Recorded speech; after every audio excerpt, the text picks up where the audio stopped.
Good evening, everyone, and welcome to another episode of our Salem by Night Chronicle. I'm the Ravnos Archon. My name is Will, and I'll be a storyteller this evening. And last, we left off with our Anarch coterie. We opened up with the boys finishing their conversation at the Hangman's Corner as they returned to the safe house to discuss the information that they had gathered up and paid handsomely for. We revealed that the Kuei-Jin have declared war on the Kindred of the city, and that they had met a ghost at the library. They discussed their plans for the Elysium, and then they called in the two boys, the two free souls they had sent to infiltrate the church, and saw that, according to them, they had drank from the Kool-Aid and become born-again Christians. The pair of boys we established, are named Kyle and Barry, and they're very much in love with Jesus and the Bible. But they saw that they were carrying religious accoutrement, and that after an initial set of questions, they let Erickson kind of handle the conversation after that. But they explained that Pastor George had spoken to them at length and had invited them to come back whenever they wanted. Erickson called Edwin up to set up a meeting, and they decided to meet up the next evening at the diner on the riverside. Melvin was shown one of his first nights as a kindred by his beast as his hunger kind of went up as he started to call on Obfuscate more and more. And we got to see how his point of view as he saw that he had left his wife alone with a child after his quote-unquote death. But at the meeting, they introduced Andreas as Agent Michael Williams, who was in charge of Erickson's kind of witness protection program. And after feeling his hands, Edwin pulled his own gloves out of his pocket and gave them to his cousin.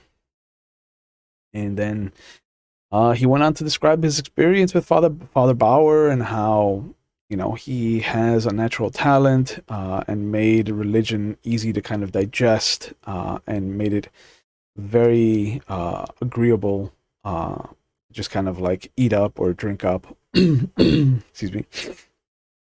Melvin had stayed outside to investigate the cars and try to find out more information. He did find a shotgun in the backseat of one through the window, but also through his investigation, he did notice a reflection of glass coming from a boat in the middle of the river. And as he went around to turn the power off to the diner, the two shots came crashing through. Everybody hit the deck. Screaming happened. And Erickson, unfortunately, was now sitting next to the dead body of his own cousin that he grew up with. Melvin, while all of this was going on, decided to take a chef's apron just to provide some cover for him as he left. But Erickson ended up taking his cousin's car in the opposite direction of the river. Andreas and Melvin took off and kind of drove around for a bit, trying to lose any people that might have been chasing them before heading back to the safe house. But as Erickson drove off and ducked and wove through the side streets, trying to get a good distance between him and the diner, he realized that there was a Bible in the glove box, that there was some loose change in the center console, some jackets and the shotgun in the back seat that Melvin had found before. But also there was a dead body in the trunk. A young boy from a nearby high school, apparently, called Marcus Cully, was found with a stake in his heart and having died just a couple of days ago.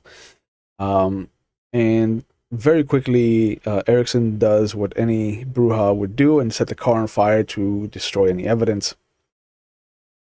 After arriving at the safe house, they exchanged information again. Erickson tried to call Mickey Blue for information and was told that he is spread thin currently as far as Portland is concerned, and that he might have better luck trying to hunt down Miss Hunter and her people. But Erickson also gave the information to Melvin so that whenever his granddaughter comes back, she could try to reach out through her contacts, her kind of lines. Then they decided to call Edwin's phone number to kind of warn his daughter, and at the last minute decided to just drive out there and see if she was okay.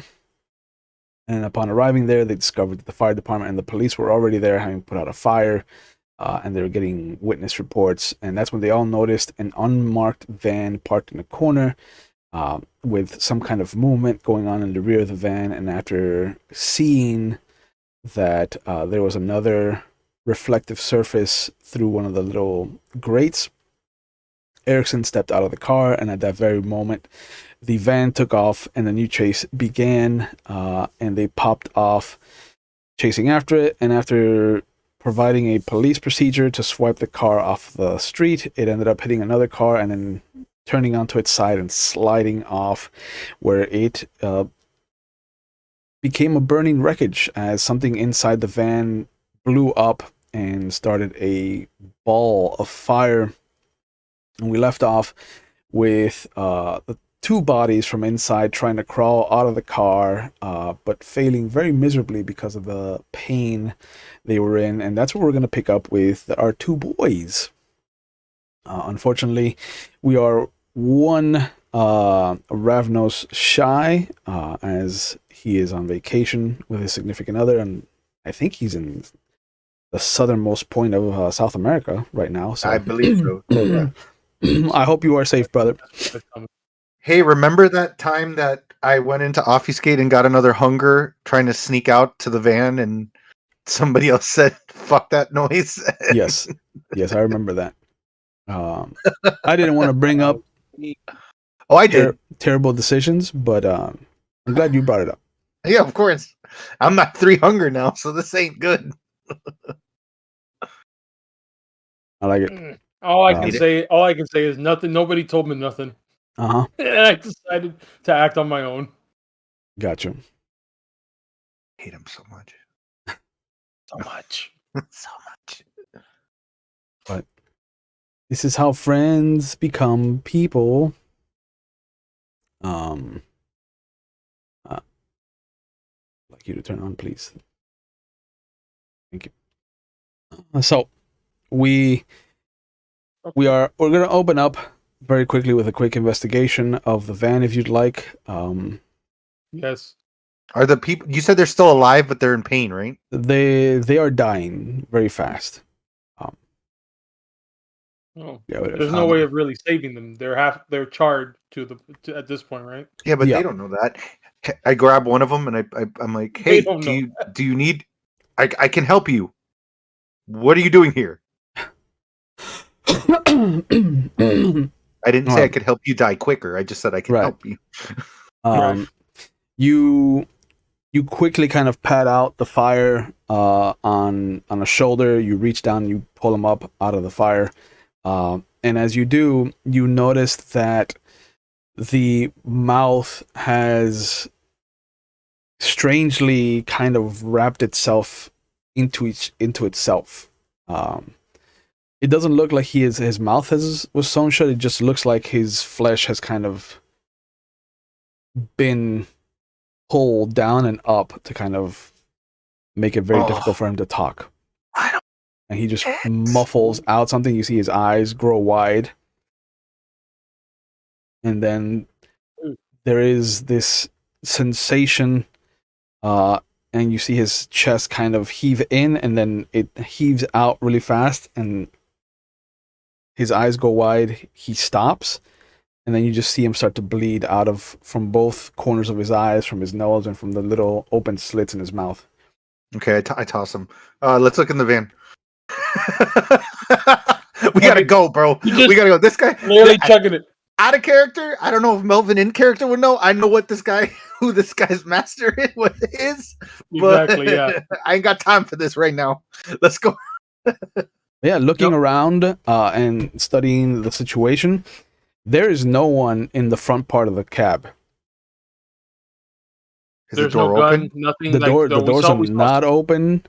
There's not even keys in the ignition. Okay. Are we able to read the license plate, or is that burnt to a crisp? There is no license plate. Even better. Can we tell the make and model of the car at least? Unmarked. It looks like a Ford, maybe. So there's absolutely nothing in the car. There's two bodies in the back. It looks like there was, like I said, surveillance equipment. You can see the broken remains of a camera that are burning, the kind of rolls of film that are burning. But in the front, there is no evidence of someone having been in there. There's no keys in the ignition. None of the doors are open. The glass is still kind of shattered from the driver's side that it kind of fell onto. But the passenger side is clean. The windshield is cracked and broken from the stress, but it doesn't look like it was pushed out. Does the camera look like they're still salvageable, or does it look like the film's already being burned? The film's burnt. The camera is badly damaged. Yeah, that's not going to do anything, because 80s film, if the film's damaged, that's it. Right. Like, However, this is the 80s, so can we check, was the serial number scratched out? Anything like that? Not from the cameras, no. There are 3 total cameras, and all 3 of them are badly damaged, but their serial numbers are still intact. If anything, we can at least try to cross-reference. Maybe we'll get lucky Criminal Minds, be able to and connect that. Yeah, but so there's no license plate. Pretty much, okay. Is there anything on the bodies, like if I pat their pockets or anything like that? Anything that would have been there looks like it's been burnt up, except for the loose change. There's remnants of an ID on both of them, but they're charred. I would take them. Maybe I'll grab them just in case. Maybe we can remedy them with some of that high-tech 80s technology. Yeah. Bleach. Yeah. Bleach. And a dude, hey, can you fix this? I don't know. I'm gonna try. I'll try. See what I can do. He starts smacking it. Nope, that doesn't work. Yeah. Zoom and that enhance. Don't work. Go on it. Enhance. Yeah. Enhance. Mm-hmm. But aside from that, I want to get the fuck out of here. Yeah, real quick before we can go, I just want to check if there's any tattoos, any markings, anything on them. It doesn't look like there is. The only thing that as you step into the van to kind of grab the cameras, there is that similar sensation that Erickson felt back at the Days Inn after the little demon was shot. The murdered merman. Mm-hmm. Great. It's a merman. And so there's that same kind of like electricity in the air. It smells slightly ionized, but definitely the smell of the burning film might be doing that. Did you feel the ionization after the mage the mage monster was released? The Marauder? The Marauder? Yeah. Oh, okay. Cool. That's great. Let's get the fuck out of here. That's my cue to exit. Yeah. But yeah, as you leave, you see you have the rest of the week to kind of decipher what happened. I would like to feed during the week, Will. Sure. You can come back down to 1. Thank you. I'm gonna go into the Elysium with fucking like the 4 hunger. Yeah. I wish a motherfucker would. During the week, you will see that the news are reporting on the shootout at the diner as a drug deal gone bad. Also during the week, you will find that there's a missing persons report for a Edwin and Cassandra Wood. And you'll notice that the news reports have talked to their neighbors and how they talk about how they're fantastic people, and they don't understand what would have happened to have made them kind of just like get up and leave like that unannounced. But you'll also notice that some of the B-roll footage that they've taken from talking to people about Edwin and Cassandra is taken at the church. And there is this kind of not elderly, but definitely older gentleman, maybe about late 40s, early 50s, that is dressed up in the typical kind of black on black father look with the little collar. Very, very handsome, actually. Slick black hair that has kind of like not a definite widow's peak, but definitely a dulled widow's peak from his youth. There's a couple streaks of gray on both sides of his head, but for the most part, his hair is black. No beard, a definite kind of Tom Selleck mustache. The little patch of hair under his lower lip that comes down all the way to the bottom of his chin. Very much does not look like a priest. But during one of the conversations that they're having with a parishioner, you do hear the muffled kind of in the background, "Father Bauer, over here," and you see him kind of turn around and look in the direction of where he's being called. I'm gonna fucking kill that guy. Yeah, so we got a face. Awesome. I just during the week I want to be able, like, how many days to Elysium, just so I get. Well, it's Wednesday when you wake up the next evening, and the Elysium is on Friday. So you've got Wednesday and Thursday, 2 days. and some of Friday. So okay, and just real quick, did I miss something in that? Because I just remember Edwin at the diner. I don't remember his daughter, and she's missing now In the too. house with the fire. Yeah, at the house with the fire. That's why we went to that. That's right. Okay. Yeah. I needed to refresh her. Okay. All right, but that means that her body was not found there, because if she's missing, and neither is his. Neither was his. Fucking cleanup crews. Bastards. There's no camera, so they can do whatever they want all the time. Yeah.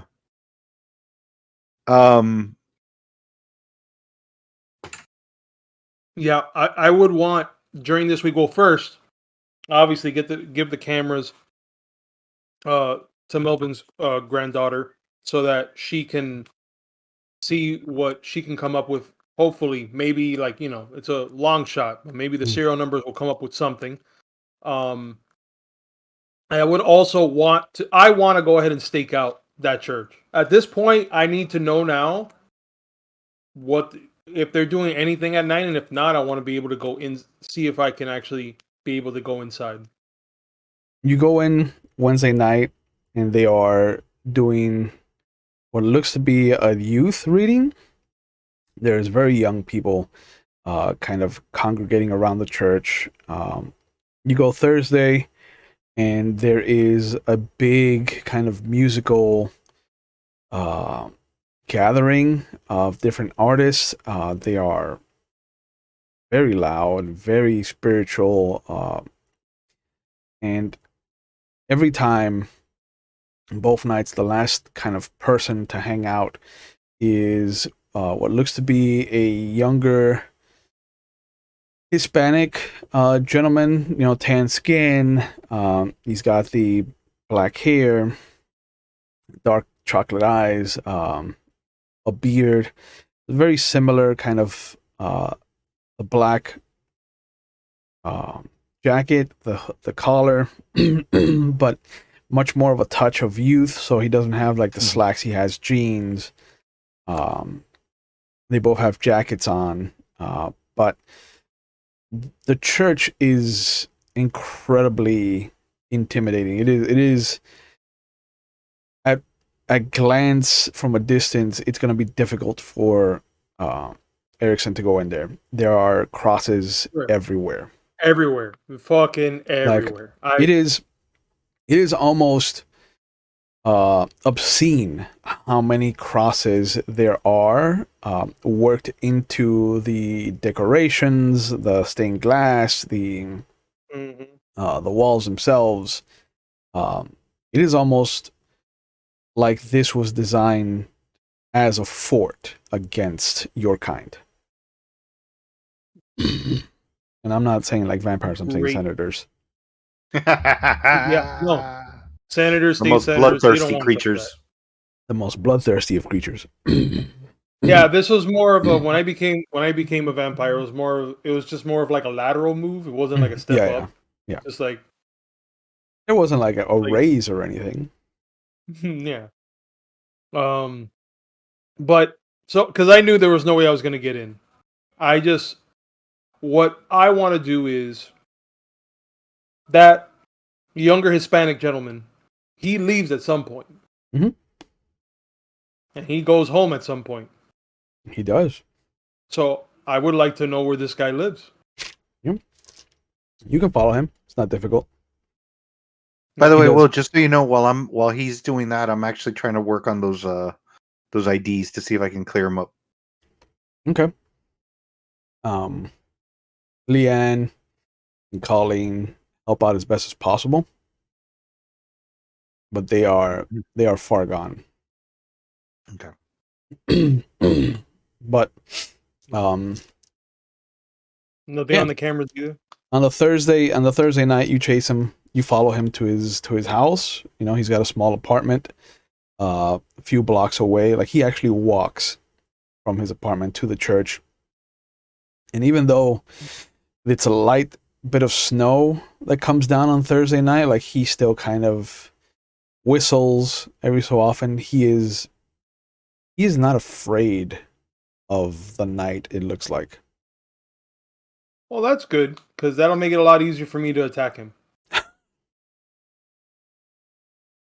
Sure. I'm gonna go ahead and stir up this hornet's nest. So obviously, I'm glad I'm with the IDs. yeah, because you might be by yourself in this Elysium. Who knows? Plausible deniability, baby. Yep. Oh So yeah. I see that the route he's taking. I'm waiting for him just to be by himself. What time of night is this that he's walking by himself?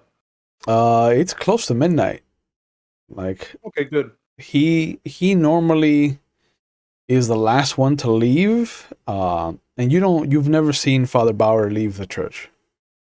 Right, but- that was the other thing that I wanted to find out. Yeah. So But that's there is a this nun. Yeah, there is a nun that also partakes in the ceremonies and the whole kind of religious performance of it. But she also gets picked up and is driven away. But this guy just kind of walks to his apartment a few blocks down. So any time en route that he is either just leaving his apartment or just getting to his apartment, he is completely alone. Right. So I want to get right before he walks in because I don't want because he's going into an apartment complex. I don't want too many people to see me, especially if it's midnight. So Yeah.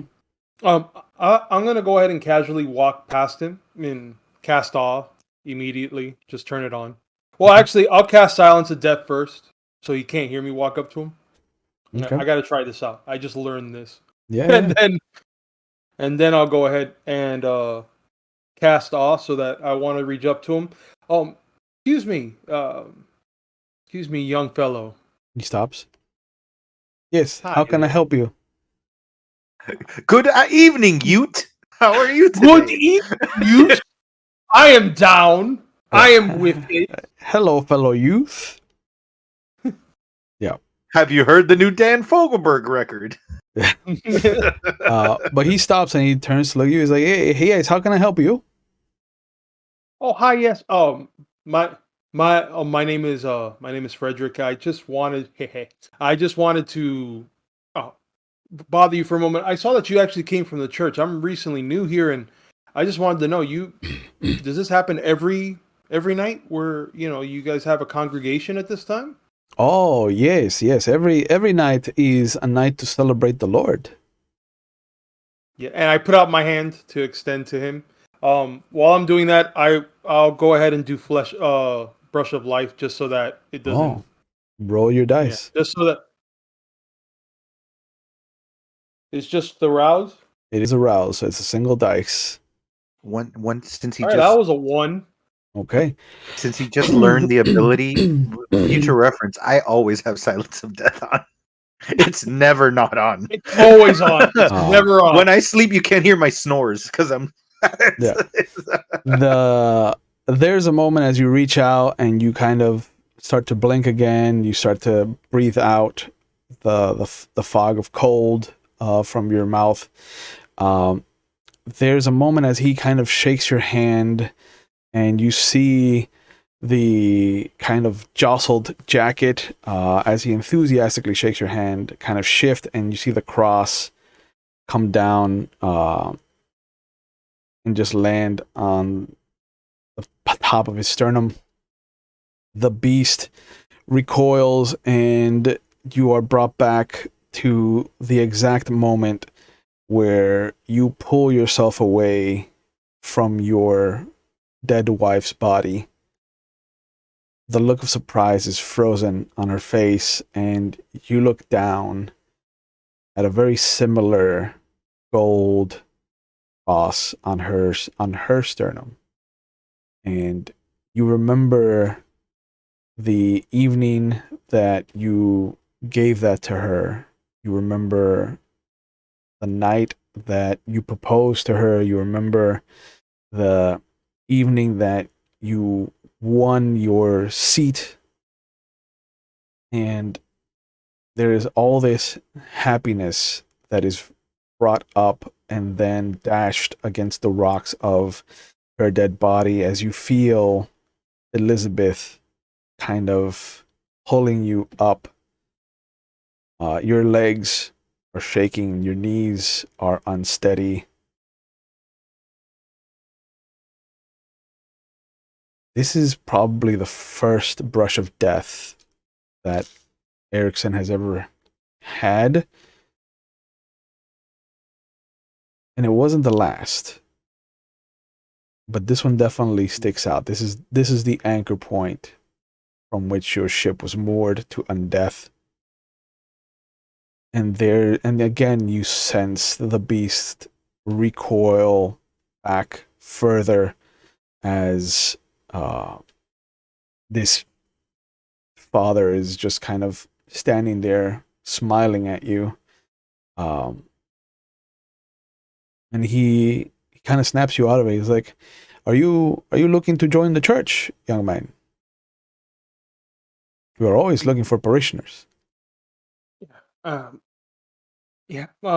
Sorry. It's this day has been taking a toll on me, and I've actually just wanting to know more about the congregation, because this is something that holds near and dear uh to my heart. And I go ahead and I pull, but I take out the broken rosary, so just so that he, just to show him that I have it as well. Yeah. Um, do you mind if I ask, what is your name, sir? Jorge, Father George is what everybody calls me. Father. And I believe now that the church that is over at Saint John Fisher. Is that right? Yes. San Juan. Funny. Funny enough, I actually think you know a cousin of mine. Now that I recall, Edwin. Edwin. He has a daughter, yes? Cassandra, yes. Yeah, Cassandra. Yeah, she is very nice. She is very, very energetic, Cassandra. There have been many times that I have wanted her to sing in the choir, but she is very nervous, I think. Lovely voice, lovely voice. But she is more for how do you say deportes, sports. She's very sporty. Hmm. And when was the last time that you saw them? I want to say I saw them for the afternoon mass on Sunday. She was not. She was not here on Tuesday for our special outreach program. We have high schoolers that come in and talk to our middle schoolers about the Lord and how He has helped them. And every time that he makes a religious reference, like you can feel the beast just kind of like pulling at your throat, and just the desire to just end this guy's life. He's very high. Oh no, it's gonna happen real soon. It's gonna happen real soon. I just want to know. I also want to find out, considering that my cousin became a zealot and also brought his daughter into this. There has to be some. There's no way that this gentleman, if he is a practitioner, father at this church, does not know something's going on. Do I have? While he's telling me the last time, can I sense that he's being truthful? Yeah, you can roll a wits and insight if you would like. Wits and insight. So that's 3. Oh, 6. We'll go with that. When I did the rouse check, my hunger went up, right? Yeah. So you have a hunger too. Yep. Oh, okay. A 10 and a 1 on the hunger, and then I Okay. have another 10, 6, and an 8, and a 4. Okay. So that's 6 successes. There is a moment where you're not sure if it's you or if it's just a desire in the back of your throat that is overwhelmingly, but you definitely sense for a brief moment the heart skip, and your hand instinctively starts to come up towards his throat. And I'll instinctively move it towards his shoulder as my hand comes up. Yeah. I mean, look, it's just you and me. It's the middle of the night. I know that my cousin has very spirited has done very spirited works for Father Bauer, and he's told me, and which is why I'm here, because this is something that I would hope to be a part of. I understand your hesitation with somebody new like myself, but I would hope that, you know, the word of the Lord, you would be able to, open up with me a little bit on his extracurricular activities. You are talking about Edwin? Yes. Oh, there are a handful of parishioners that a Father Bauer has very particular projects with, but Sister Mary and I are not privy to that. We don't. That is a side project that we don't particularly have been asked to, and from what I have seen, I am better off not being part of that. She is much more involved in that than I am. I'm more here for the children. I help the kids. That seems. I feel like that seems legitimate as well. What he's saying. That for sure is much closer to the truth. It's a long night. I let go of him. Seems like you're already home. I best be going. You have a Oh, great night, Father. may the Lord be with you, my son. May he watch over you and your steps. Yeah, ditto. And I turn around and I walk the opposite direction. Okay. All right. Okay.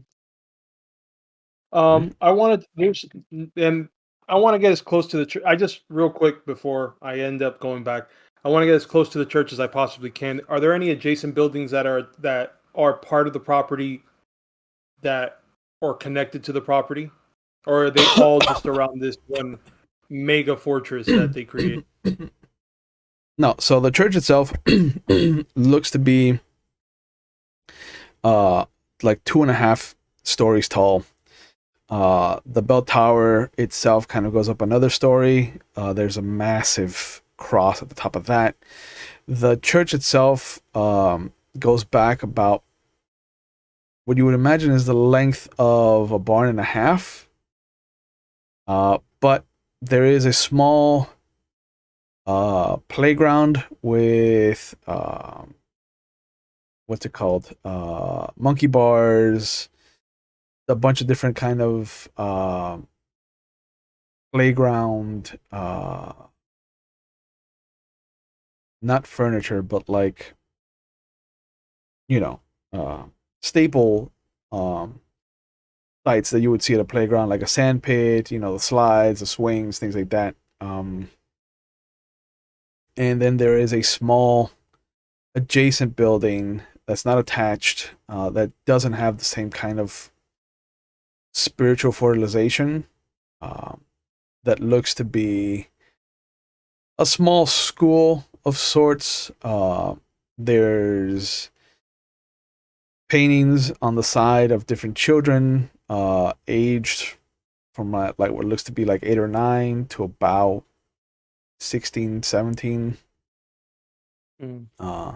All of them doing recreational things like playing on the swings, playing on the monkey bars that are very similarly kind of uh, placed and painted.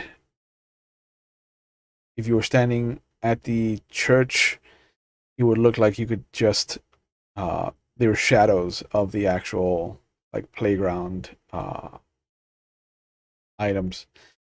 Um, but yeah, the that building looks to be maybe 4 or 5 rooms of a building, and what you would imagine is some kind of bathroom facility. Yeah. But that's I'm about just, 150 to 200 feet from the church itself. all right. Yeah, I'm just gonna head back. Yep. After a couple of nights of work, Leanne and Melvin managed to salvage one of the IDs, and it looks like it's for a young boy from the date of birth. He's either going to be 16 or 20, just because of the way the year was burnt and melted. Excuse me. But his name is Milton Daniels. Um, Definitely a Portland address, but instead of Portland, it says Gresham. So he lived in Gresham. Okay. Uh, the other one is burnt to a crisp, and the only thing that you can salvage is that the name starts with an R, has an E, and then it either has a B or an F. But just the way it melted in, it doesn't could go either way. Okay. Or even a T. But there's no address Anything on the readable on it. How about the serial numbers uh, on the camera? The serial numbers come back clean. They were purchased by the St. John Fisher's Church. Oh, that's what I wanted to find out. They are above board. Wait, Okay. but that's the thing. Those cameras we found, St. John Fisher's Church, following us. Okay. Fuck it down. I can't get close to it. I could only be in the playground. Like that's it. I could just be like here. I mean, aside from that, I mean, there's nothing really that I can think of else that I'd be wanting to do prior to the Okay. mini Elysium. Yep. Yeah. All right. So it is Friday. Oh, real quick, I apologize. I know Mhm. that I'm down. I know I have a superficial wound. I just wanted to see if I can. Sure, you can rouse for that. Yeah. Oh, I would also want to see if I can. Since I didn't eat him, I want to eat somebody because I got to bring my shit down. Okay. Is that before or after you heal? I'll do it after I heal. Okay. I So got a 9 on. I got a 9 on the rouse. okay, so you heal your box. No hunger goes up. Are you killing or are you just lowering your hunger? I'm not trying to make a big stink of it. So just to lower my hunger, not Okay. I'm at 2. So I'm at 2. So I'll just bring it back down to 1. Okay. Yeah. That's I'll not disguise. terrible. Yeah. I'll disguise the wound so that you can't really tell. Yeah. Okay. Yep. So that's easily done by Friday. Uh, so you meet up at the Club 45. Um, it is a massive structure. There are 3 floors to this thing. The first floor is already there's a line that wraps around the building, by the way, into the parking lot. Um, but you have VIP access. The first floor is full on 80s, like European technical music. Like it is beep and boops and beats and boots and pants and just fucking noise. um, as you ascend to the second story, you can still hear some of the noise from downstairs, but up here it's a little bit more subdued. It's much more of an 80s kind of like, uh all the top 40s classic kind of what is now classic rock. Um Oh, I thought you were gonna be like 80s, like new wave, like no, all no, of a no. sudden. That's downstairs. Oh, okay. Uh, Up here though, you are forced to take the elevator to the third floor. There are no stairs. Um, and the moment you get into the elevator, there's nothing. It is silence. And when you come upstairs, excuse me, you can see that majority of the Kindred population is gathered. You recognize Prince. You recognize Genevieve, the Malkavian Primogen. You recognize Nathaniel, the outcast Primogen. Um, you can recognize what's his name, Grigori. And I think that's it as far as people that are there. But there are about almost 2 dozen vampires, um, and they do pat you down. They, if you have any weapons, they will take them from you. But Son of a bitch. they do have little kind of cubbies where they are, and they give you a little kind of ticket to show you where your weapons are. Since you're together, they're going to be kept in the one cubby. You are number 32. 32. But you see that here there is no real separation between anybody. There's like the only real separation is that there's the bar to the right as you come in. There is a small stage for what looks to be very, very small or very intimate acts. But none of the primogen and the prince himself isn't on the stage itself. Like they're seated in front of the stage, but they're on the same level as everybody else. There's a couple of round tables that have seats. Some people are already sitting. There's one round table on the stage itself with 3 boxes. Let me make sure I have that right.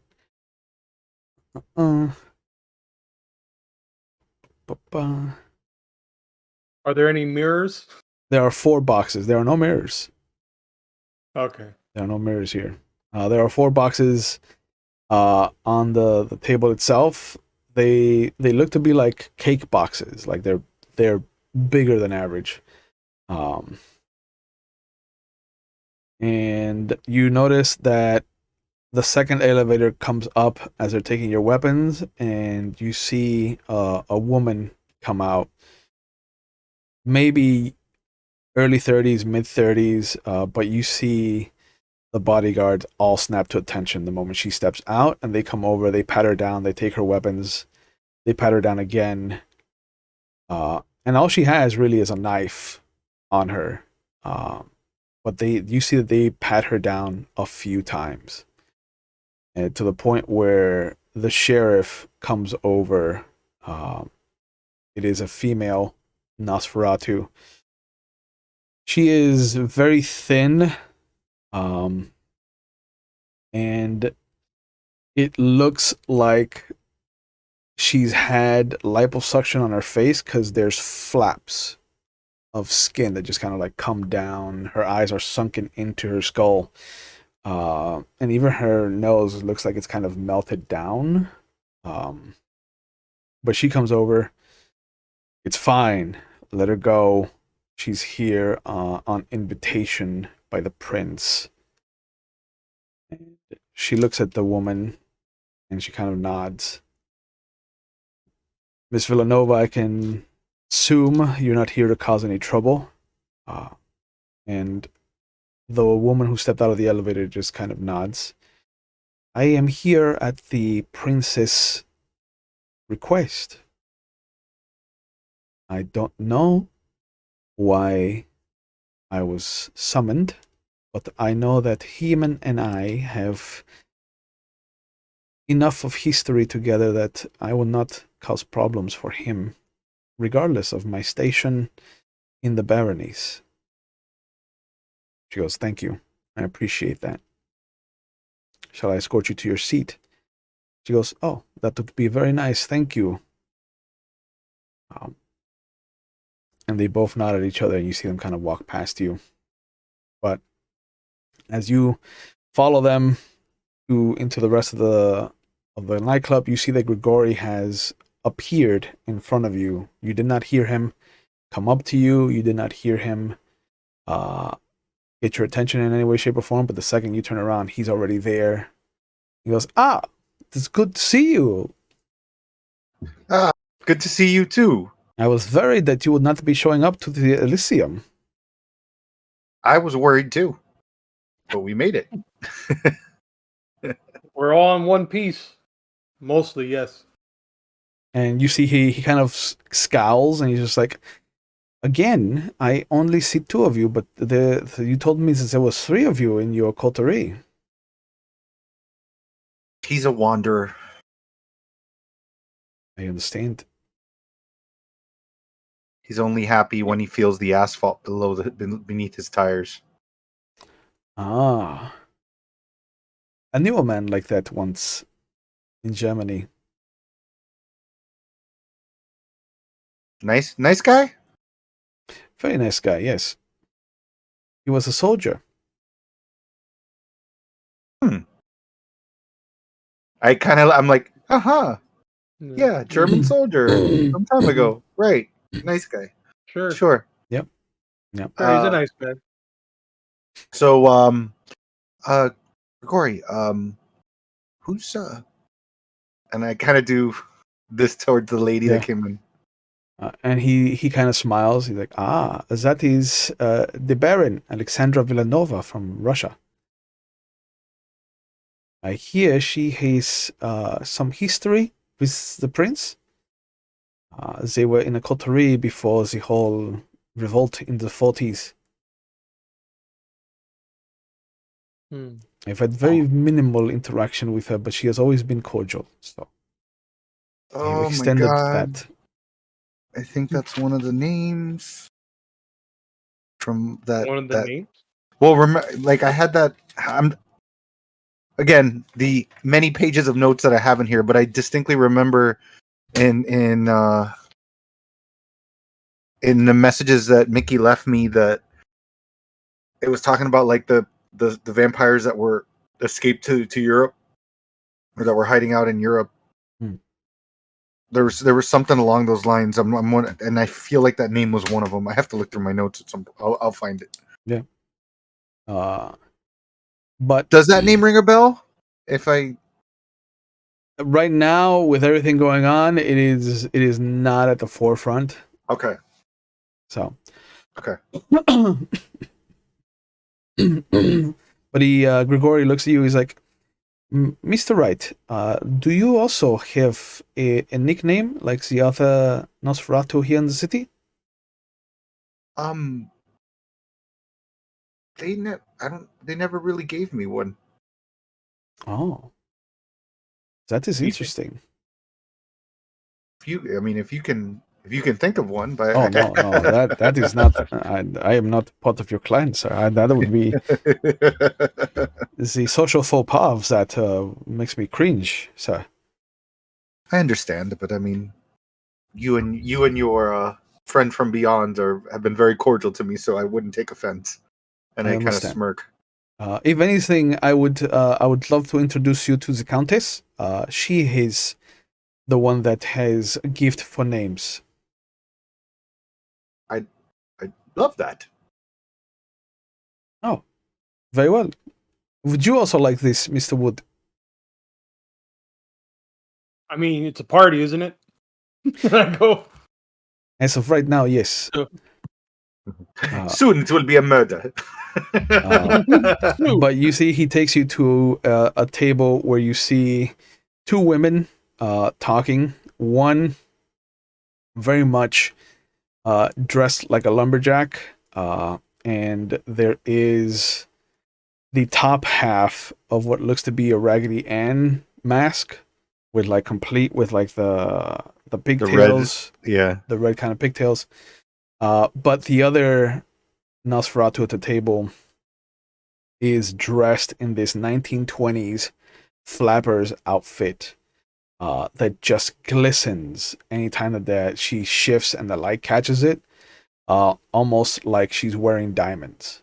But she has the 1920s kind of bob visible, but she has this veil that kind of is fastened to her hair and just comes down to about here, so that you do see when she's talking, her lower part of her mouth moves, and she has that long, exaggerated cigarette holder with the littlest cigarette at the tip, just kind of like a little snake-like tendril of smoke coming out of it. And Grigori smiles, bows at the table.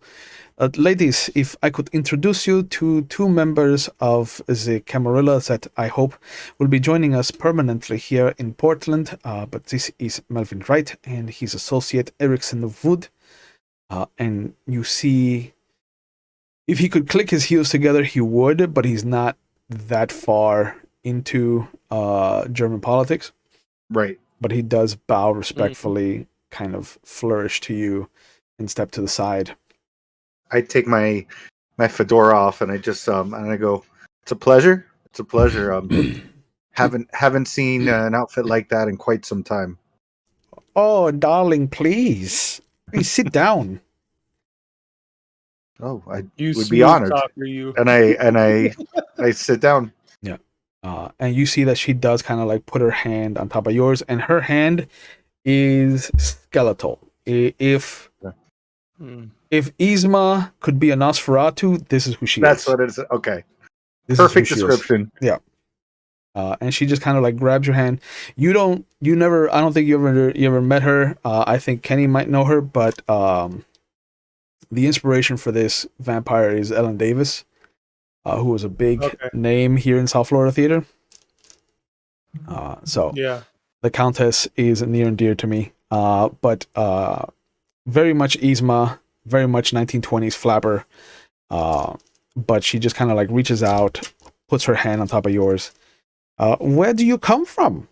How long have you been in Portland that I haven't seen you at my jazz club? We haven't been here very long, but I'm originally from Chicago. Oh, the Windy City. Mm-hmm. Around that Jack? time that outfit would be that outfit would be originating from. Oh, we must trade stories then. Absolutely. What are your thoughts on gangsters? Because I got tons of stories about them. And I smirk. I knew a few in my time. And she Me leans too. in. I think I knew them very much more differently than you. And she kind of slaps the top of your hand like she's Right. telling you a joke. Right. And I smirk. I go, that's probably true. So how long have you been in Portland? Quite some time. I mean, obviously you have a jazz club here, so I do. I have been here for going on almost 40 years now. It's been some time. that's nice. That's nice. Yeah, we traveled here from Salem. Mhm. Came over from Salem. Massachusetts. No, there's a Salem here in Oh. in our love in Oregon also. Yeah. Salem to the south. In Oregon, yes. Yeah. Oh. It's a bigger city here, I think. Oh yeah. I'm loving it here. Except for some of the problems, you And know. Raggedy Ann kind of slams the table with her fist. A lot less Ventru in charge, too. Yeah. Yes. Yeah. Right. Wholeheartedly agree with you. Yes. And you are? Everyone calls me Ann on account of this. Raggedy Ann. I like it. Been here for a while. Yeah, I I like your mask. Appreciate it. I extend out my hand to Anne. She shakes it. You can feel the full potence behind it. Mm-hmm. I want to be able to. Am I able to match it at all or no? Oh, here we go. You would have to rouse to use prowess. Do you have prowess? I think you do. Yes, I do. Yeah, I do. Oh, I just want to match it. I'm not trying to overpower her. I just want to be able to be like, hey, yeah, I like rouse. the style. Let's see what happens. 6. Okay. So yeah, go ahead and give me a strength and athletics roll. And add your potence level to that. So that'll be 2 plus 2 is 4 plus 3 is 7. Oh, Jesus. All right. And one of those is hunger. Yeah. I don't want to overpower her. This is the last thing I want to do. Oh, Jesus. Okay. One more. All right. So I 8 on the hunger. And then I got 3 7s. And then the rest are under 5. Okay. Yep. Yeah, you feel both your fists kind of just gripping into each other, and as she feels you turn on your potence, you see her eyebrow raise and she immediately starts to squeeze harder. And there's a moment where the both of you are just squeezing each other, so you even with Like this. without the blush of life, you can still see like the white on the top of the fingers while the bottom of the fingers is turning red from the pressure. Uh, but you're the first one that has to let go. Yeah. And I go, you are by far the best. You are by far our companion to have in this. And I let go, and I say, I am honored to almost lose my hand in this. Yeah, she's like, you got some strength in you. I'll give you that. I appreciate it. I am the bronze of this of this coterie. If Oh, if I'm not speaking out of turn, and I look over at Melvin. Like she you always speak out of turn. yeah, she looks at you. She's like, no offense, but you don't look like the group's brawn. No, And I look at Raggedy. I'm like very perceptive even through that mask. And I smirk. And I'm like, so Countess, Yes, darling. what do you think of all this mess that's going on in Gresham? Oh, well, I happen to have the prince's ear from time to time, and sometimes I lend him mine. And from the last time we talked with each other, um, things are not looking good for the city, I think. But given everything that's happened, he's also going to name his seneschal. Finally, he has named someone who is going to be very integral in the future of the city, I think. Oh, that's great. That's good to hear. Unfortunately, he didn't tell me who it is, so I'm a little upset with him at that. Well, Countess, we all need some surprises in our life. And she slaps your hand again. You are correct. This is why I like you. And then she puts her hand on your face. You don't need this here. You know this, right? Yes, the mask is not necessary. He's grown attached to it. It's kind of become a part of me. Very well. You know our kind. We like to keep our And Raggedy Ann just kind of laughs. She does that to everyone, even though she hides behind the veil. I wouldn't be presumptuous to have said that back to her, but I did notice that as well, Countess. And I kind of smile. You can take a peek if you would like.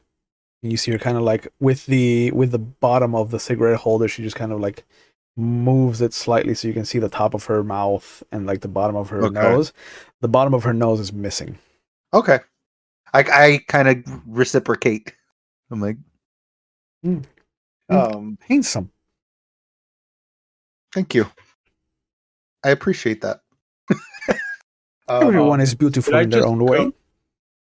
Should I just go? Not and I go, not everyone, and I kind of do like a sarcastic like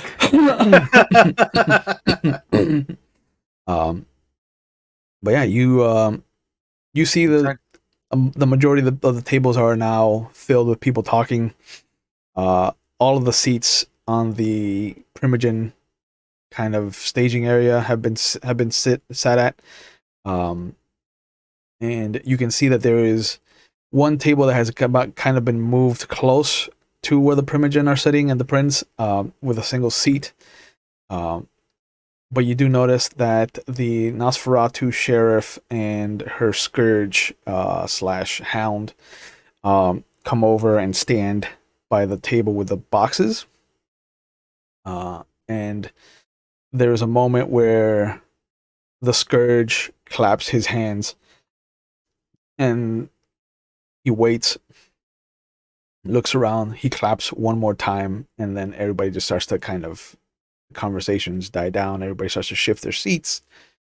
And the sheriff kind of calls out, takes a step forward. Thank you, Valentine. All right, so we're here for the Elysium. As all of you know, there is a baron in our midst that has been invited by the prince. So I will remind everyone that there is no fighting to take place in Elysium. All are welcome here, regardless of your affiliation, and she just kind of stares at the Baron, who is oblivious, just kind of sitting there, um, shaking the little cognac glass of a drink that she has and just kind of smelling it every so often. So, as far as I know, there's no new business. No one has come to announce themselves. So we'll move on to the matter at hand. Things have escalated from what I have been told. And you see, with the Scourge at her side, she moves the table down around from the stage into the front of everyone. And she opens the boxes to reveal that each one of them has an Asian man's head in them. She goes, we received these a few days ago. Very clearly, the Kuei-Jin have declared war on the Kindred in the city. As such, the prince has decided to name a seneschal, given that the city is preparing for war, and that role has now become a mandatory role to fill. As such, everyone, this is, and she kind of looks over at the prince and then looks back at the group. This is from the prince himself, and he kind of nods. Everyone is to drop whatever activities they are doing and start to go cold. We need as little interactions as possible, especially if they're the ones that are getting on the warpath with us. From what we have learned, the Second Inquisition is in the city, and if this is true, we want them focused in Gresham, not sniffing around in our backyards. So, given that, for the rest of the year and well into January, everyone is on high alert. Nothing that comes close to a masquerade breach, or even the thought of a masquerade breach, is on the table. This is a very clear declaration of a blood feud. As such, the prince has decided that the areas of Gresham, Troutdale, Damascus, and Happy Valley are now off limits to all Kindred. And you see a lot of them start to raise their voices. Some of them start to stand up, and she holds up her hands. I know. Any disputes that were handled for domains have been put up for primary focus, and we will be discussing it once the main order of business has been handled. But as of right now, that and the announcement that Estelle Marie Hours is now our city seneschal, and everybody again starts to murmur amongst themselves. The only one that looks pleased is Grigori and the Baron. But there's a young lady that kind of stands up, very much business attire. It is the shoulder pads, the kind of dress blouse, the power pants, the wedges instead of high heels, suit jacket, kind of what's that thing called that the cowboys have as a necklace? Bolo? Like a bolo, but not a bolo. It looks very much intricate. It looks like almost like a tied ribbon. Kind You're of. talking about? Okay, No, it's not a ribbon. Like, it's gold. It's a chain.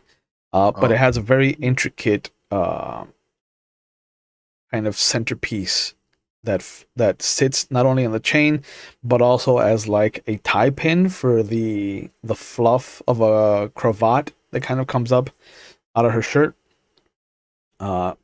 Very thin librarian glasses. Her hair is tied back in this bun, but she does have a little waterfall of bangs coming down her forehead. Very much librarian. And she steps over, she nods at the gathered group. There is a lot of talk, crosstalk happening. And you notice that one of the gentlemen sitting in the Primogen seat that wasn't there when you came into the city, he stands up, holds up his hands, is like, I understand what you all think this means, but I can assure you, I myself, Miss Hours, and Mr. Handel have been speaking to the prince.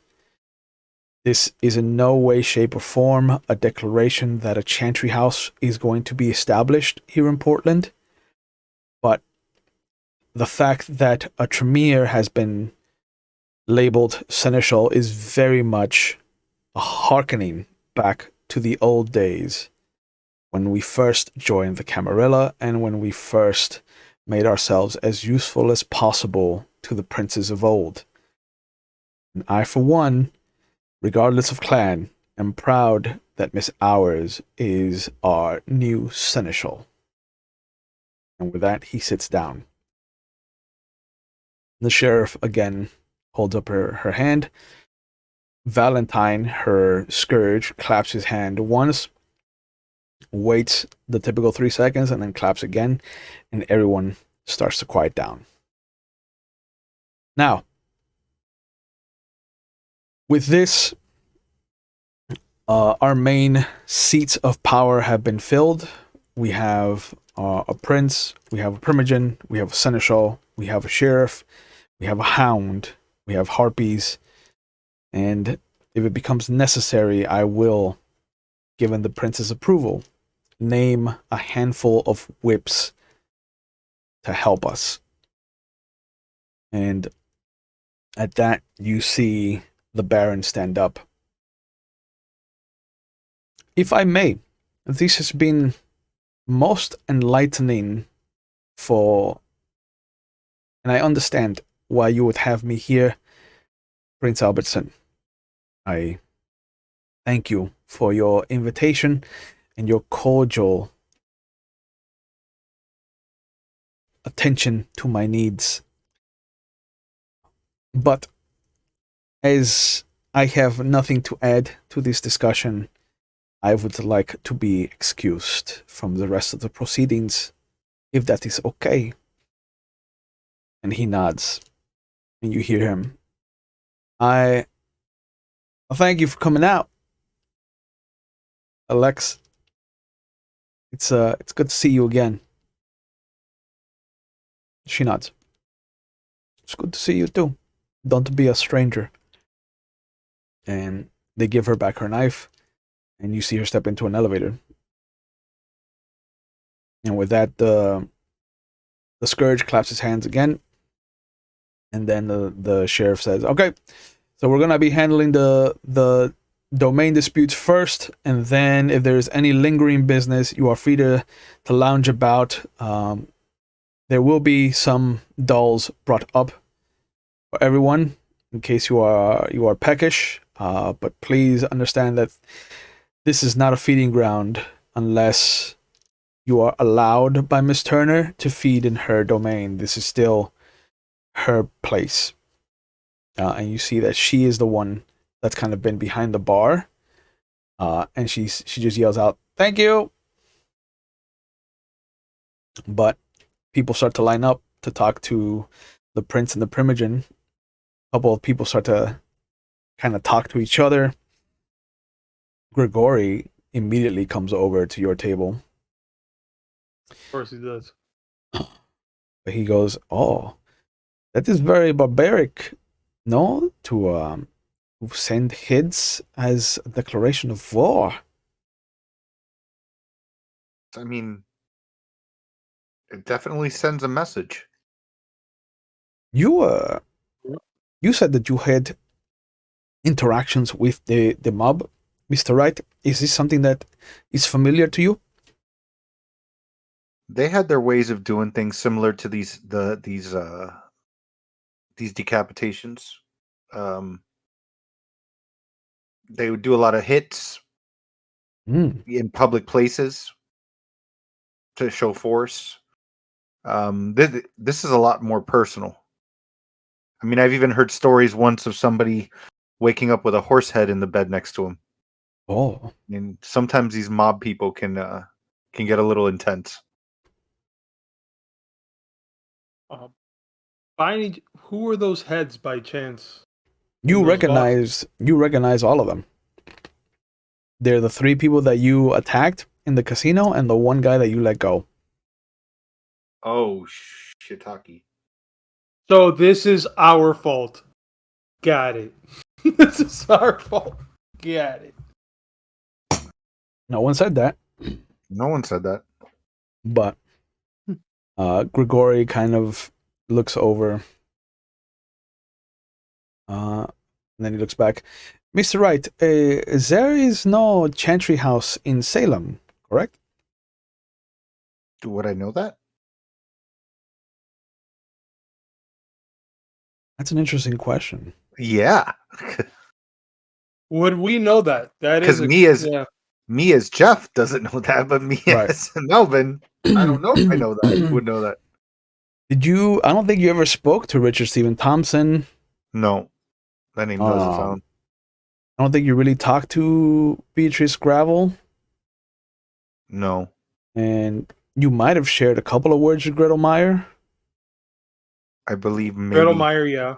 Yeah, but you did kill Andrew Givens, so that would have been the only real Tremere. Yeah, so you don't know. You don't hang out with the Tremere in the city. And you definitely don't know Carl. Coral? Carl.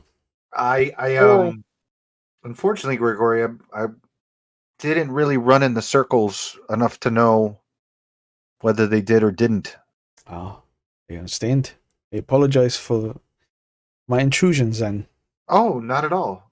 Not at all. It's a fair question. I wanted to ask though, I did being new here, I did see the hints of joy when the Estelle was announced, or Miss Hours was announced. Yes.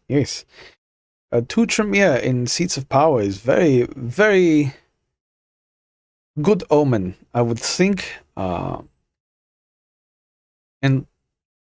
I understand that there is still a bit of mistrust with my clan, but I see this as a good sign moving forward.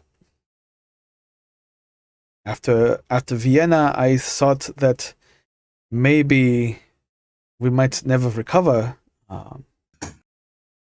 given all the loss that we had as far as collected records and the knowledge, and given that even within the Tremere of the Camarilla there are factions now. You've been worried that the order of the pyramid might have been lost for good. But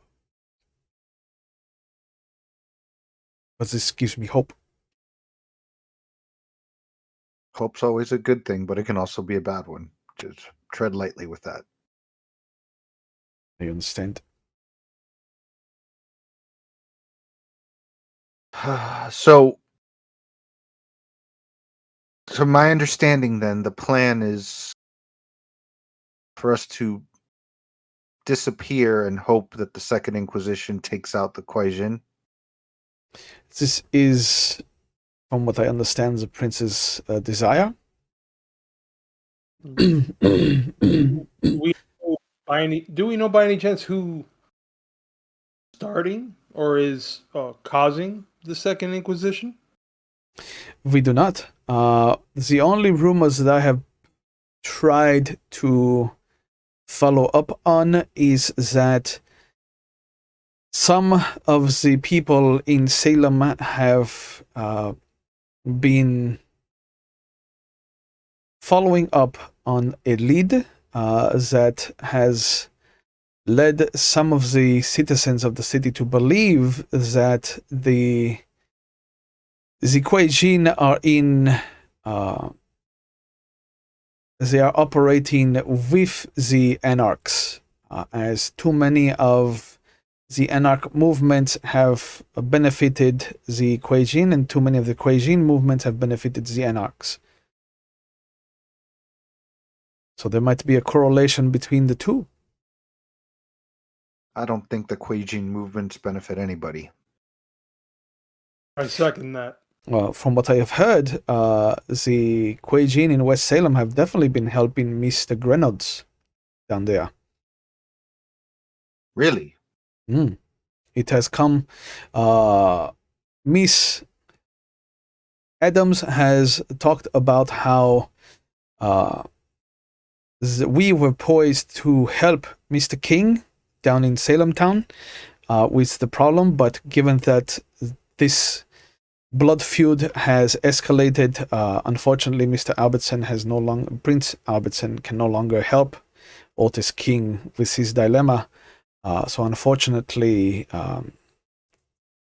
him and his coterie are now forced to fight a war on two fronts by themselves, it seems. It's rough. I didn't know stuff was getting that bad back home in the time we've been here. Oh, it has been difficult. There has been some interesting developments as far as the city is concerned. I wish I had my notebook with me. I could share some of the information that I have gotten from. I believe you know him. His name is Bradley, Marcus Bradley. Yes, Yes. I'm familiar with Marcus Bradley. Oh, he's a very kind gentleman. I believe he owns a bar in the city. But he is The albatross. yes, it was a kind of bird.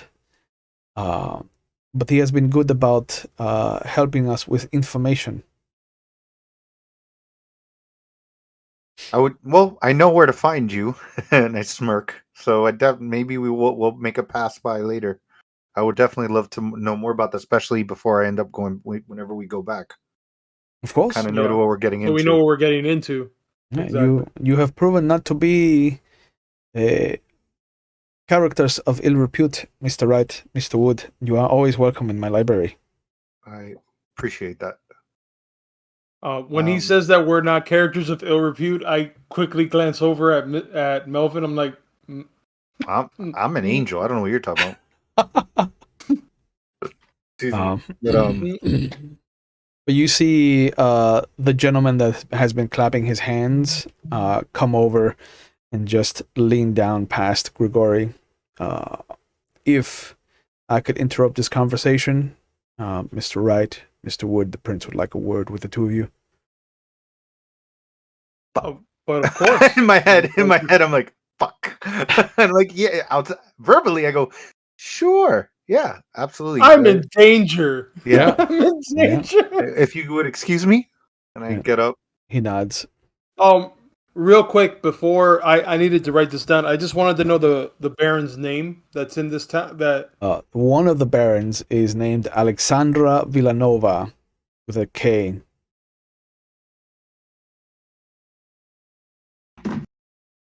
Alexandra Villanova. Yep.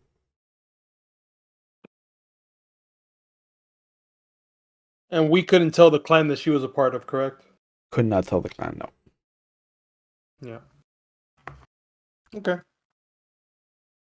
Well, I look, Grigori, as always, it's a pleasure, and I believe we're going to be talking to you soon. Yep.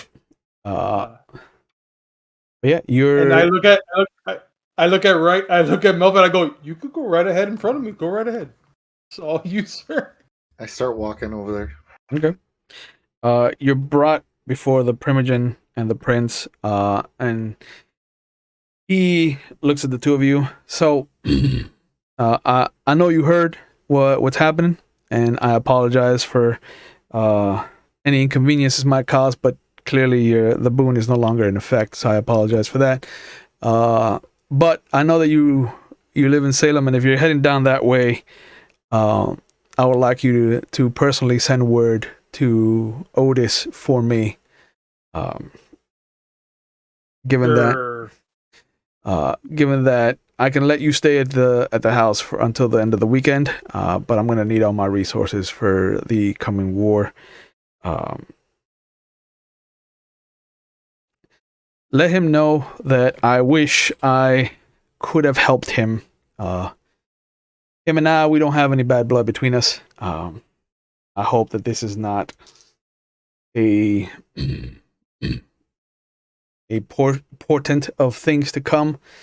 And I hope that he does get the help that he needs with whatever he's dealing with.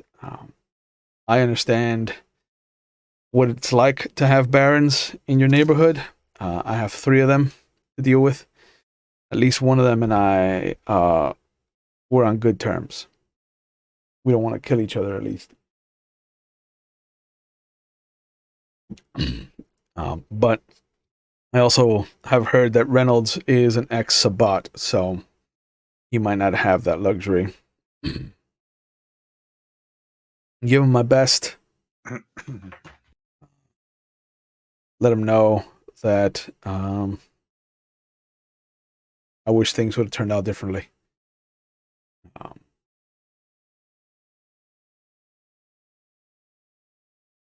Also, Mr. Wright,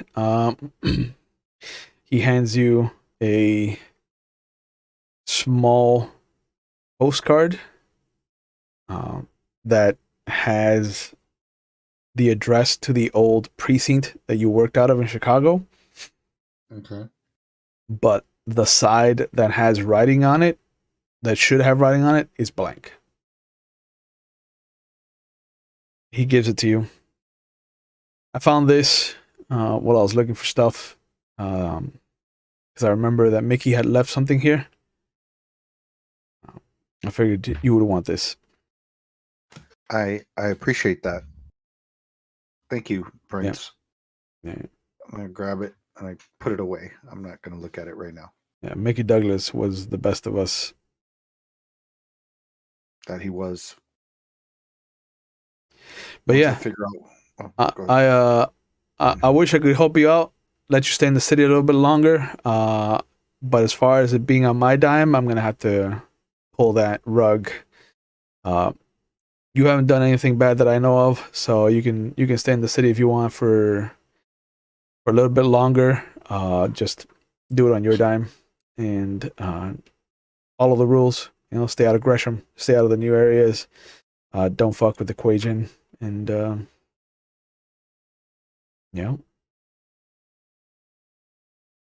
if you feel Okay. like helping, please do. Appreciate that. Otherwise, I understand if you go back to Salem. I hear it's fucking travesty.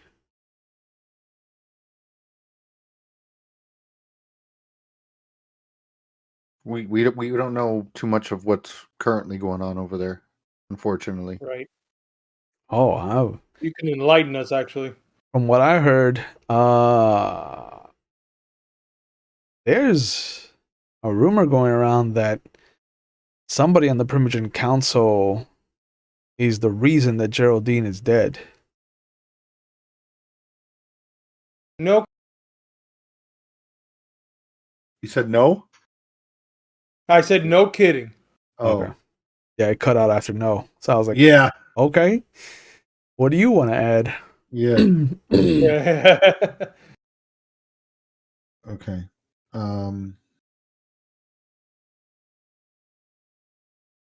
Maybe more than a rumor. Oh. Noted.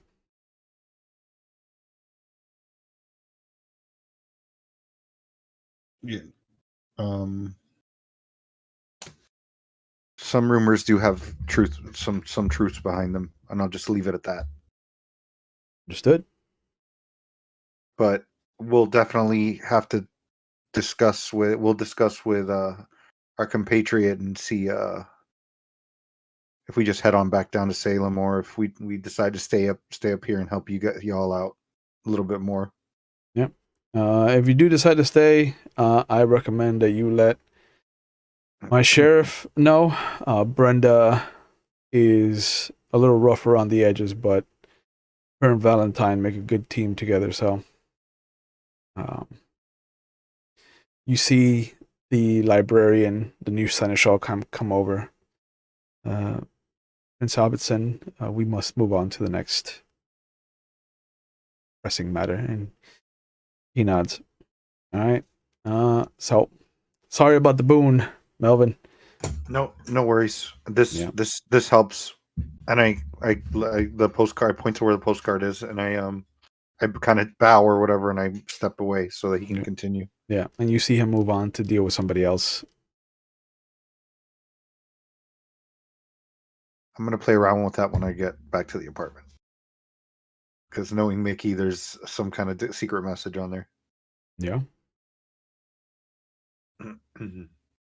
So has Grigori already left, or is he still there? no, he's still there talking to the Countess. Mm-hmm. It looks like there's I would like to get more than just like cordial chit chat going on. Yeah, because he talked about information that he has. I would love to know what information he has before we go back to Salem, if we're going to do that. Okay, yeah, you can talk to him. Yeah, he has his notebook. He said he has a notebook back at the library, so we'd have to do it later. Yeah. Yeah. I would want to wait till he leaves. That might be next season before we go. I pull you aside though, and I say, should we? What are the odds that they are already well familiar with the church and the ongoings on there? Maybe throw a bone. The thing is, considering that out of everybody that we met here, Grigori seems to be the person that has a lot of information about what's been going on in the city. He hasn't really told us much about knowing about the Second Inquisition. I don't about who's starting that. I don't know if maybe that's something he's keeping close to his vest, or if this is something that they just don't want to touch at all. Hmm. I know you still have. I have that information. I know you also have the information of. I don't know if we wanted to bring up what we found in the theater. I mean, inside the casino. That would also No, point us we weren't there. so, I don't know what you're talking about. We weren't there. exactly, we weren't there. You're right. Notice how I didn't That was mention my anything imagination. about Gresham. I Not noticed. one thing. Yeah, not one thing about Gresham. I talk about the church. I just know about the church. I ain't been to the church. I ain't talked to anybody from the church. I just know that the church is a front for vampire hunters. Yeah. Did I say I went to the church? I never said that. I never said that. I was messing with a burnt ID card. Mm-hmm. You told me you went to the church. When was this? When did you go to the church? When the fuck did we get ice cream? Mm-hmm. That's what that is. You think this is something we should tell them? I guess maybe like a parting gift, or do we want to just like the less we say, the better for us?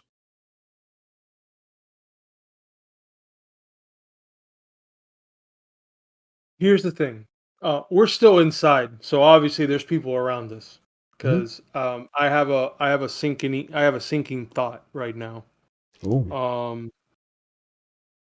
Because I just put two and two together. Maybe you have as well, but this is something that I would probably want to say to each other as we're getting out of here. Yeah, I'm not saying this like in a full conversation where everybody's right. But there's several vampires here. Correct. And anybody could be listening in on anything that we're saying. Correct. But you know what? You might be. You know what? We don't have to go direct. I can indirectly. I can give up the name of at least the church of what information we've overheard. So, I'll go ahead and walk to Grigori. Okay. I'm not going to walk up to the Primogen, but I'll walk up to Grigori. Sure.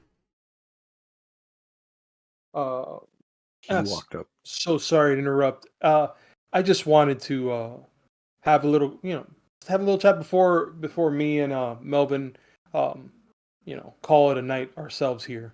Oh, of course, of course. And he puts his hand on top of hers. He's like, if you'll excuse me, Countess, I will return shortly. And she laughs and she goes back to her cigarette. But he leads you to a table in the corner.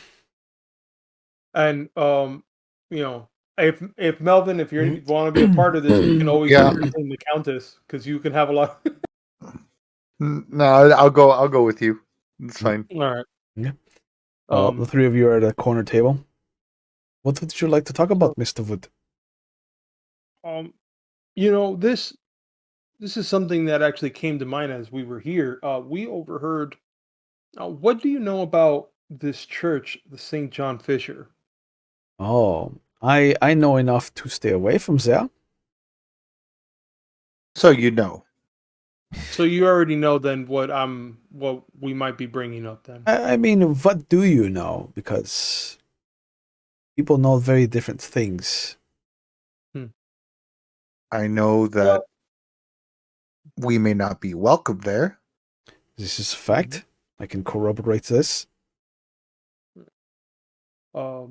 We've also, in our limited stay here, have also found that if anybody could be responsible for this Inquisition, we might have an idea of where that's coming from. That is also a fact that I can corroborate. So just so that we get an understanding, the prince is knowing full. I imagine then the prince knows full well who's causing this, and he would rather have us be out of that situation. As the prince knows that there has been too many coincidences based out of that church for it to not be part of the Inquisition. However, there are also, shall we say, threads that are pointing in the direction of Seattle, unfortunately, for a current base of operations as far as the West Coast is concerned, given the Inquisition. We also may know that there might be some additional unwanted attention from them potentially falsely identifying people believed to be our kind, which is leading to a lot more missing persons reports and more eyes. That is a fact that I cannot corroborate. Interesting. I will say that we saw some splendid fireworks, I believe, right? Out and I I don't know if you've heard about this string of arson, not just in the casino, but as far as in Gresham, but also, and I start saying the area of where Cassandra and Edwin place was that was set on fire. He looks at you. There was a fire in Gresham?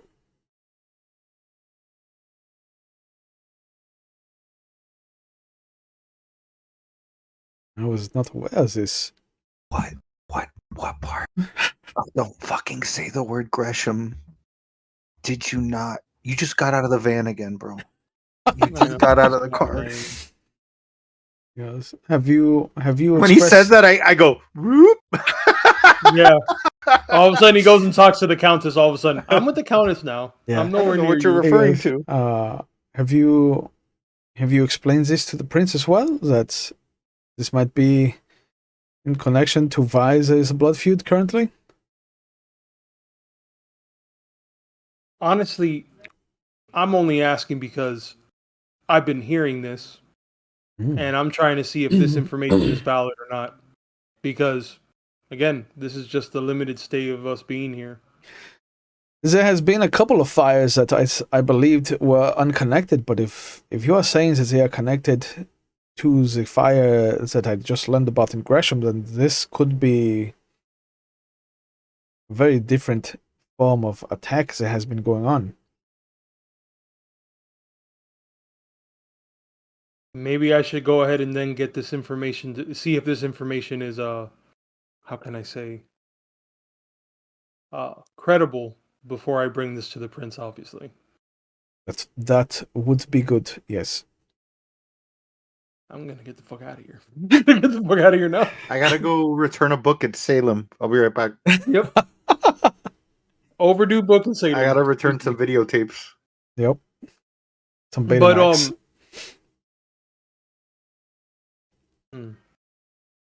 Wait, but before I go, how were these as far as those boxes, they were delivered to this to Club 45?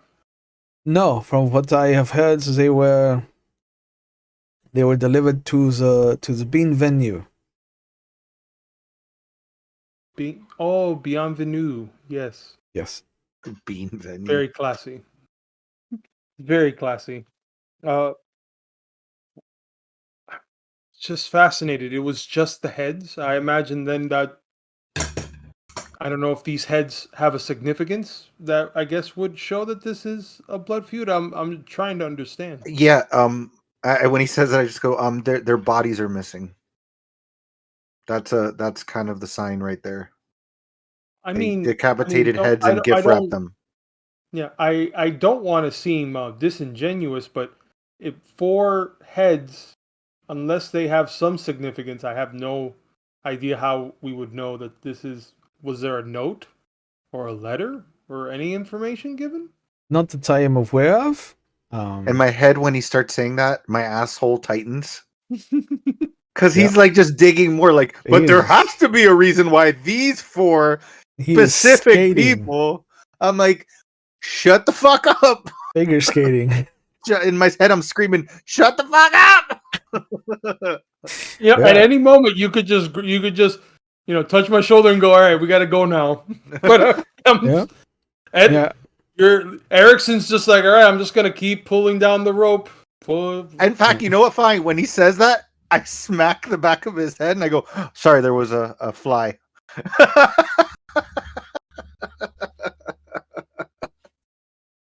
I don't use potence, though. I don't use potence. No, you see Gregory look around. Oh, how strange, given the weather.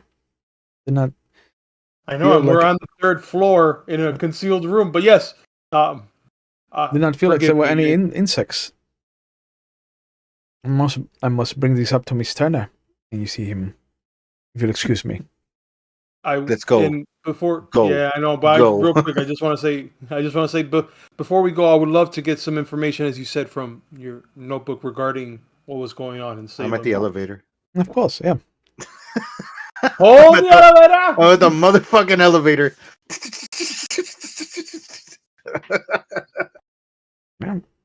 Hold it. So where do you guys go after this? I bury myself in the woods and I don't come out ever again. But as we go down the elevator, obviously we start hearing more of the noise, right?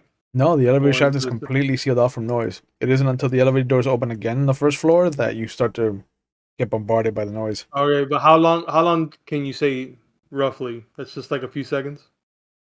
12, 15 seconds. 3 rounds in the elevator. Yeah, 1 round per floor. I want to say, I know you might have just been coy about the whole thing with Burt Reynolds, but he was very, he was working with Guernsey, so. Mm-hmm. Hey, let's talk about this later. Okay. let's just talk. We'll have a nice conversation later. Yeah. Never mind. Just wait till the 1st floor. How about we wait till we're not here? But the doors open and you're just bombarded by music. Boop, boop, boop, boop, boop, boop, boop.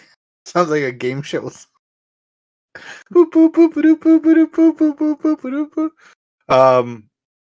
When we get outside Hmm. and we're down the street from this fucking place, like, I thought you were 2 seconds away from just saying, "Hey, we're the It was ones that us. caused this shit." I know Uh, senators like to talk, but sometimes you talk way too much. uh, I will say that I normally work Of with a course, you'll handler say. that just You squeezes always my say. that normally squeezes my shoulder or my arm to let me know when I'm done talking to the person. I go on to the next person. There I'm was there was a fly. even with There was a fly. with it's sometimes my instincts to talk just go. But um, one thing that I was considering is um, although Edwin and Cassandra were a part of this vigilante group for vampire for what that are trying to extinct, take out vampires. However, um, they were followed. Place was set on fire. We were being followed by with cameras that were linked to the church, so they know and they're following us. Um, and then you also Well, tell me about they weren't. We don't know that they were following us. They seems like they were following Edwin and his daughter. correct, but the cameras are linked back to the church, correct? Correct. But there's a difference between them following us and following them. Right, I feel like but they must have, when they came back alive from the casino, because we can both agree that that was a suicide mission. It's like bringing a 6-shooter to kill 12 men. mhm. They must have known something was up and had some concerns about why they were back there. That's what I'm But thinking. now, but why would they go? See, to me, I think that this is a little more sophisticated. Having a unmarked vehicle with no license plate, Any having the camera criminal can equipment do to that. be able to Any having the criminal. camera equipment to okay. Yeah, yeah, but if they're being funded by the Second Inquisition, or hey, there's been plenty of cult leaders in history that get all this money and get all these resources from their followers. So it's not unheard of for somebody to own 3 cameras in a van. Hell, I didn't pay for a van and I owned a van in Salem. So it's not something that the super elite necessarily it's not out of the ordinary. I think you're concerning yourself too much with that idea. And it may just be as simple as they led him on this suicide mission to try to. It could be that they were in hoping that this blood feud would be triggered anyway, but they would be killed in the process and wouldn't have to be worried about it. And when they came back from the vampire casino perfectly healthy and fine, when the odds were stacked completely against them, that raised eyebrows to them. That's what's glaring me in the face. What about the description of their faces? Was that whole contrusion or or deformation of the face, was that something caused by the fire, or do you think that that was something that they've had prior? I've interacted with Samiti before, right? Will or no? Right? I've Because Mustang, right? Mustang was Smith, yeah. Yeah, that's what I'm I saying. mean, and so I'm like, well, I know Mustang's clan has a gift of doing stuff like that, but I don't know why, unless the Anarchs have their finger. I don't know how much, but maybe the Anarchs do have their finger in some of this. Um, I know this is gonna sound strange, but I had a weird feeling in that van, similar to the feeling I had when we were in that hotel in Salem. Were with the you mer going through that person. same thing? I never felt anything. I don't think you said worry. Yeah, he just lost his pants. Yeah, I just lost my Yeah. pants. Yeah. The same kind. Yeah. The scent of smoke was too strong for you to catch any of that ionization. Okay. And you were also the one that found the flesh crafted mouth. So there's a lot going on for you to have narrowed down on the ionization. Okay. Yeah, no, I didn't feel any of that. Yeah.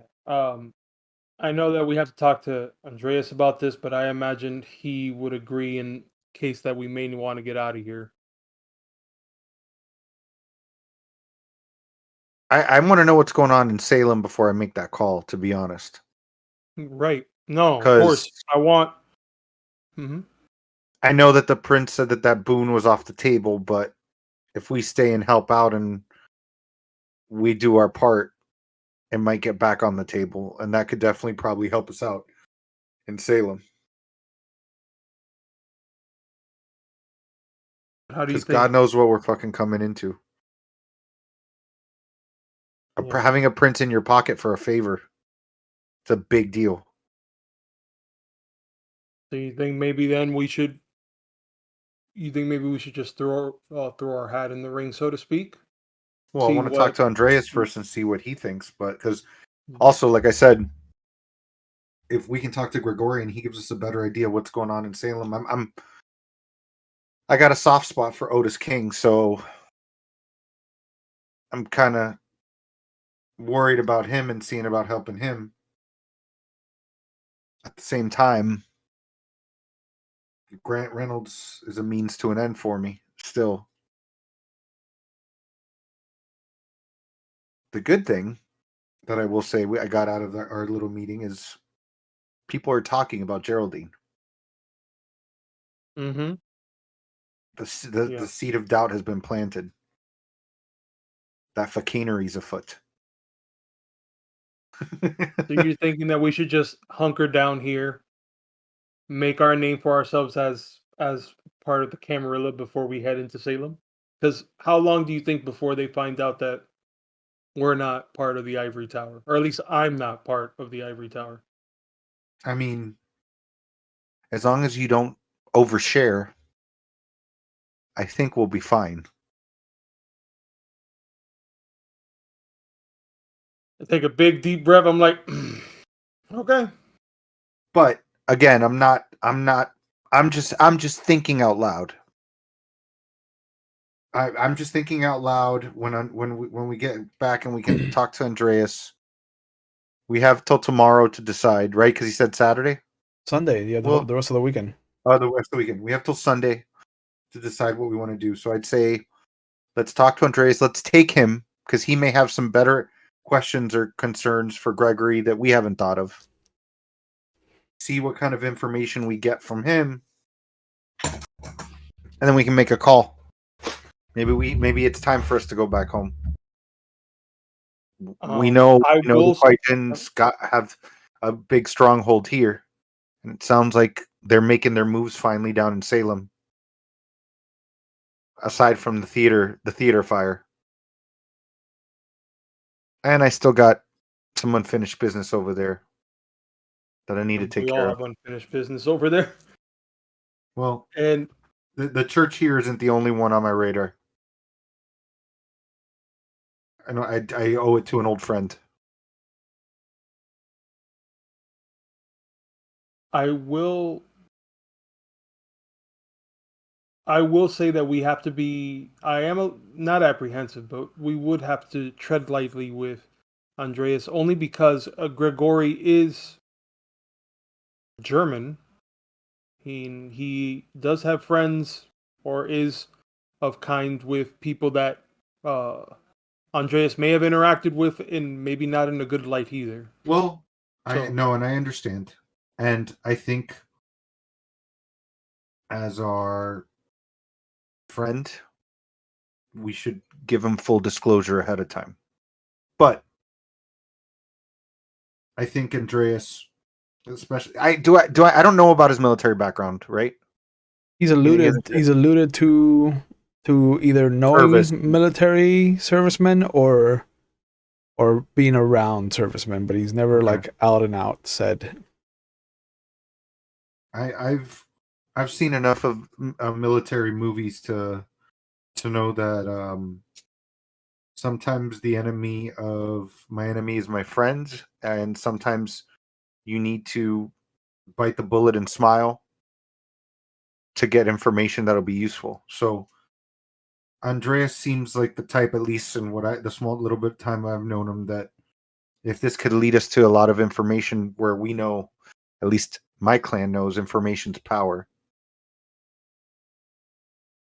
he might be willing to put that aside. If not, he just doesn't come with us then. But I mean, we yeah, have we'll a give him strong that. contact. We'll give him that decision. We'll let him make that decision on his own.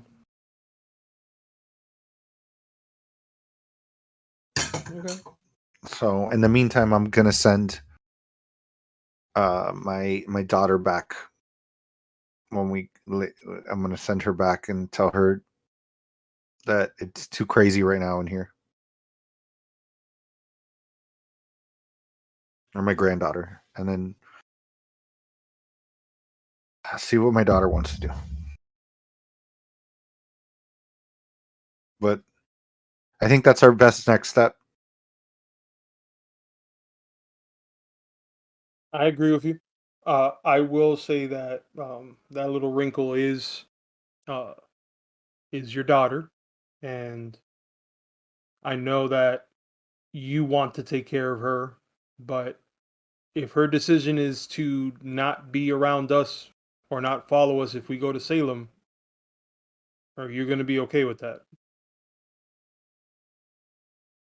I mean,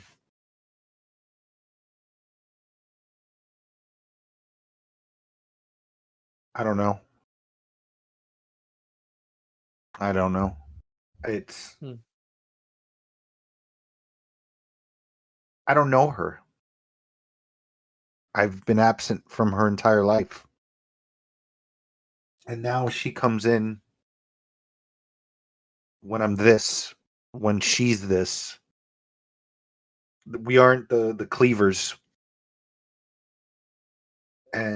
But I know that if I'm too distracted, both of us could end up more dead. So, and if she doesn't, I've come to terms that I can't force any. I don't want to force anybody to do anything.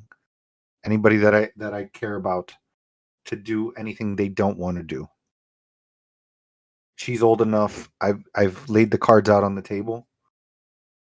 What's going on? And strongly advised that she does need some further assistance. But ultimately, there's a bigger picture going on, and the needs of the many outweigh the needs of the few. You arrive at the safe house. The front door is ajar. It looks like the garage door has been pried open from the inside Pound to out. death. God Turned it on. fucking damn it. Yep. Pried from the inside out? From the inside out. In the living room, you see August splayed out. A chunk of his throat is missing. And stapled to the wall with a golf club is Leanne. One golf club right through her right shoulder. She's still alive. She's breathing. And as she sees you come in, she coughs up a little bit of blood and she says, "Something's wrong with Mom." And this is where we'll leave off for the year. Fuck. Fuck you.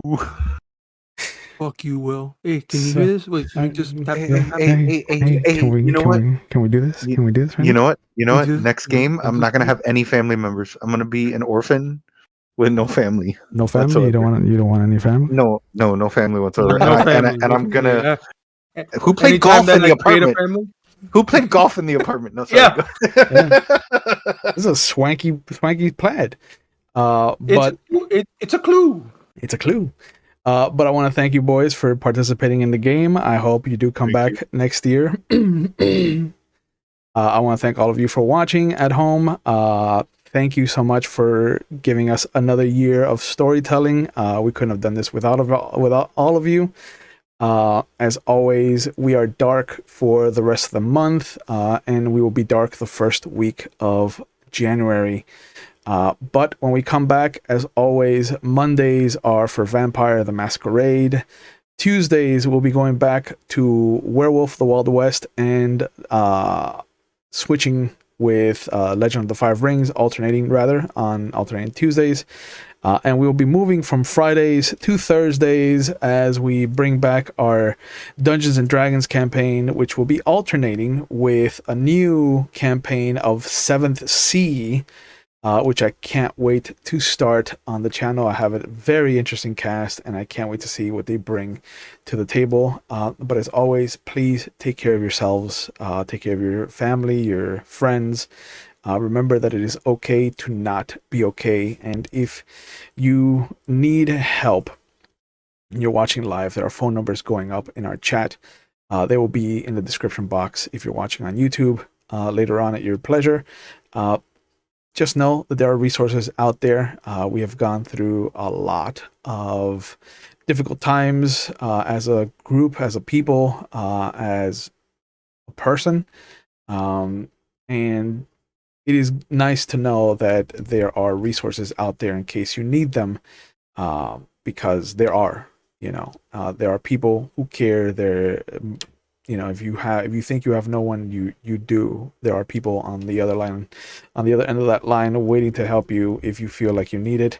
If you're not in the United States, there's a link going up so you can find the resources you need in the places that you live. So just know that regardless of where you are, there is somebody who can be that kind of lifesaver, that what's it called? That little donut in the storm, that life preserver. As always, one of the things that I want to start leaving the channel with as well is being nice is performative, being kind is genuine. So please be kind. You don't know what people are going through. We don't know each other's stories. And going back to, everyone is fighting demons that nobody gets to see. Just be a little bit more kind in the future, I think. And if you can do that for me, I would appreciate that greatly. But as always, please take care of yourselves, take care of each other, and we will see you when we see you. Have a good holiday, a happy, festive rest of your year, and we will see you on the other side. As always, take care and good night, guys.